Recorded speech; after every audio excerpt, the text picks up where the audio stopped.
In today's episode of Austin's Hot Takes, we're joined by Ben Bolognini, the dynamic leader driving e-commerce success for brands like OluKai footwear and Melin headwear. I think people focus too much on some of the shiny newness in product categories, those things, and they forget to market the core products that like truly run the business. Generally, we take the approach of test and learn, and test so you can prove it out and validate, and then double down. Tune in for sharp e-commerce insights from an industry leader.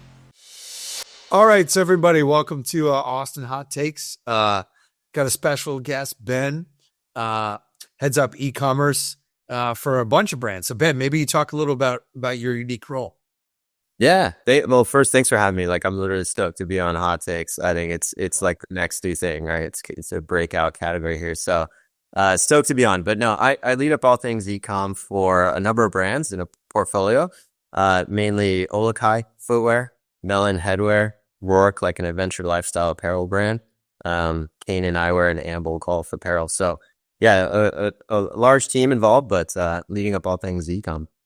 It's awesome. So what's your hot take? What do you got for me? What is everyone missing today? What are people doing, especially in this choppy world right now? What are people missing? Yeah, well, to me, it's like, I don't know how much of it is a hot take, because it kind of relates to like who's listening, right? Like who's kind of like something like this. But I don't know. Here's my take. So I think generally people focus too much on some of the shiny newness in product categories, those things, and they forget to market the core products that like truly run the business, right? Yeah. That's generally like how I feel. And I've seen this good and bad in a number of places. And I think the hard part for me, which is why it kind of makes it a hot take, is like there's a balance, right? Yeah. So you got to launch new products, but if you lose focus on kind of what got you there, the core brand, the core message, I think there's some large legacy brands that have really suffered in that way. I won't call them out, but I think it's been in the news where they got away from like getting people excited about their brand anymore, their core ethos. Now, some of these folks are trying to get back to that because they're so focused on the shiny new, they got away from their fundamentals. So I think it's a really good call out because we've seen some legacy brands suffer because of that. But anyone could suffer there. But you got to do new things, right? So it's how do you think about balancing that? Like day to day, week to week? How do you avoid that happening? Yeah, no, it's tough, especially in certain like industries where you have to buy and order inventory like 6-12 months in advance. You got to be able to like kind of take those bets way in advance, and then you have to get your marketing behind it. You have to set the go-to-market. Right. Yeah, a couple of ways I think about it. I could take the mic. I'll rant for like 5 minutes. Yeah, just let us know. What do you do there? Grow me on 1.5 speed if you're listening. Yeah, so I jumped down a couple notes. So like on the one hand, new product, you have a couple opportunities, right? Identified a couple of them. So it piques the interest of the customer, right? Obviously. We have new products or style. It gets them interested for new customers. It makes sense. And also returning customers. And I'll pause there for a second because I think we often think of the strategy of offering something new as catering to that returning customer only, right? But you want to keep your organic feed fresh. You want to keep email inboxes interesting. However, we expanded beyond our core product. Whenever you do that, generally it allows you to test a little bit more, get a little bit more creative. Right. It's interesting, maybe a little loud. And that then garners clicks from prospective customers, right? On like social, it's like, oh shoot, it piques the interest and brings new in as well. So I think it's crucial though to engage your existing with newness, but also you could acquire. Yeah. So that's one. Cool. And then the other opportunity, right? Obviously, it's a little bit easier to market, right? Creatively and through telling new stories, like marketing of newness is just so much easier. You don't have to reinvent the wheel, and you can explore new creative things a little bit easier. So the other thing about marketing newness, right, is you can lean into FOMO. Shout out to my team at Melin Hats. I mean, Nate, Kevin, and Alex, and the team over there. There's a reason why people are just lining up to wait for the next drop, or you think of like the new iPhone. Yeah. Just like people still camping out the night before to get the iPhone. They just want to be first and new. Yeah, but that's an existing product, right? That's not it's a new product, but it's an existing line. Is there a bifurcation there? Like, because that's still their core focus, the phone, right?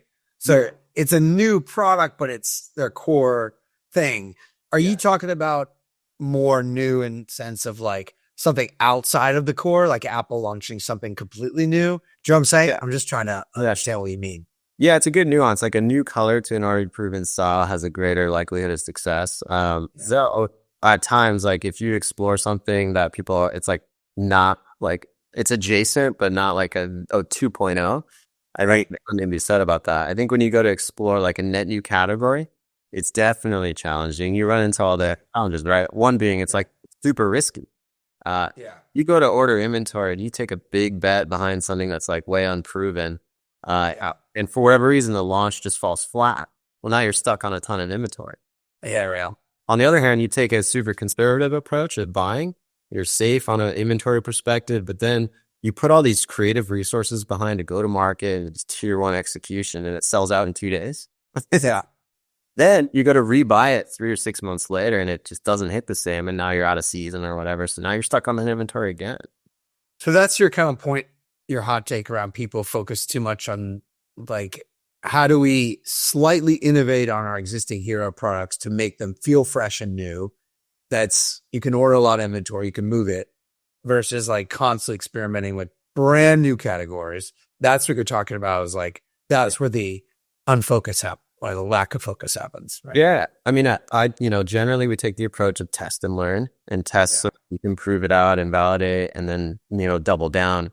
But I think oftentimes we get a little bit like, I don't know, we feel a stagnation of our current core product offering, and they go, it's doing its thing. Like, let's go elsewhere to growth.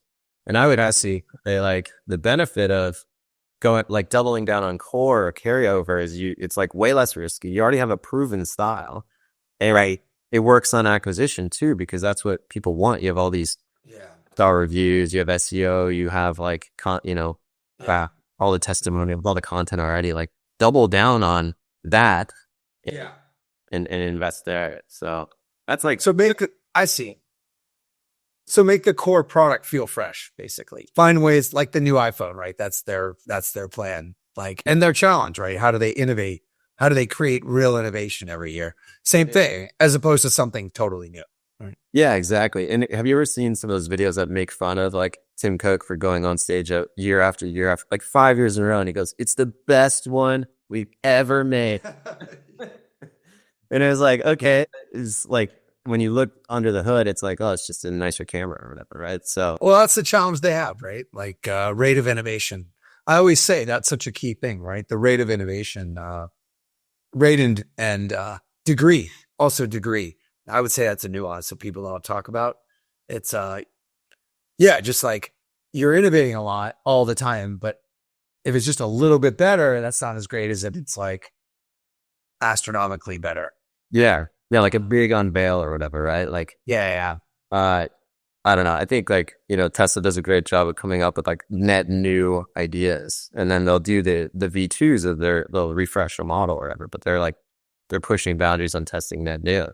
And polarizing, like the Cybertruck initially, hated it. Oh, it's a terrible DeLorean looking thing. And then it's like, oh, like it's kind of picking up, and in the prior years and stuff. So I think though, to your point, the challenge of marketing core is like the need to refresh creative and tell it in a new story. Yeah. In a new way. It's like, you can't teach an old dog new tricks kind of vibe. And that's hard. Like, how do you kind of like refresh them in a way that's actually interesting?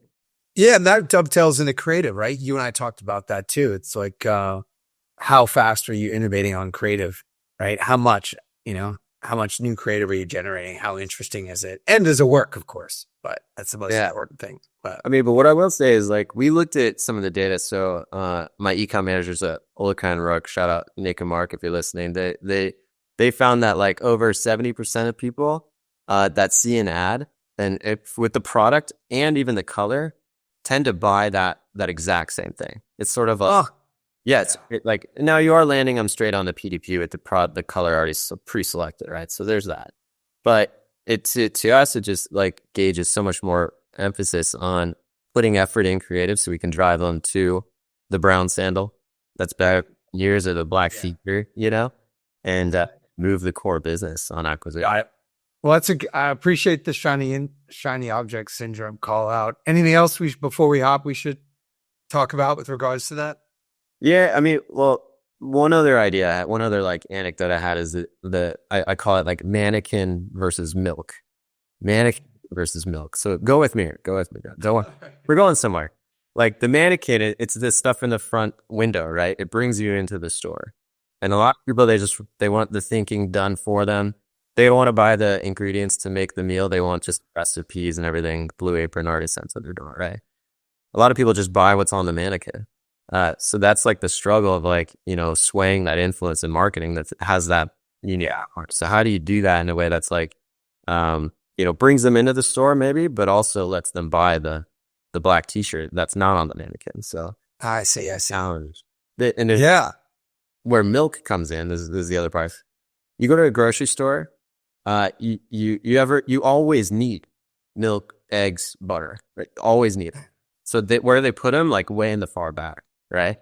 Yeah. You know that you have to cross-sell and upsell all the way back to the back refrigerator, cross-sell and upsell, put stuff all the way back to the front. And so like balancing that mannequin that gets you in the store and the milk, the thing that you need. I see. All right. That's a good one. That's good to end on. I like that. That's a good, So the question is, if it's your core product that gets you into the store, and then you want people to also discover other things before they leave. So maybe that's where you hook them with something new in the beginning, as opposed to your hero product to get them in, to get them potentially have a higher AOV, right? Yeah. Get the new thing, but also the milk, Yeah, exactly. And it's the balance, right? I mean, shout out to my buddy George at Coziers. I just got off the phone with him earlier and likes this hot take, by the way. But good. Is there some conflicts? Yeah, if the core business is struggling, you don't really have the luxury to go and conquest after that new product category. I see. Yeah. Which makes a ton of sense. Like get your core first, and you can kind of start to diversify. And if you see your core slipping, you better address that before you address everything else, right? Yeah, that's the idea. Yeah. Oh, I love ending on that. That's a good one. Hey, yeah, that's my take. I love it. Thanks. Appreciate it, Ben. Thanks, Austin. Yeah, good time. If you enjoyed this podcast and want more marketing hot takes, don't forget to like, subscribe, and hit the bell icon to avoid missing any future videos.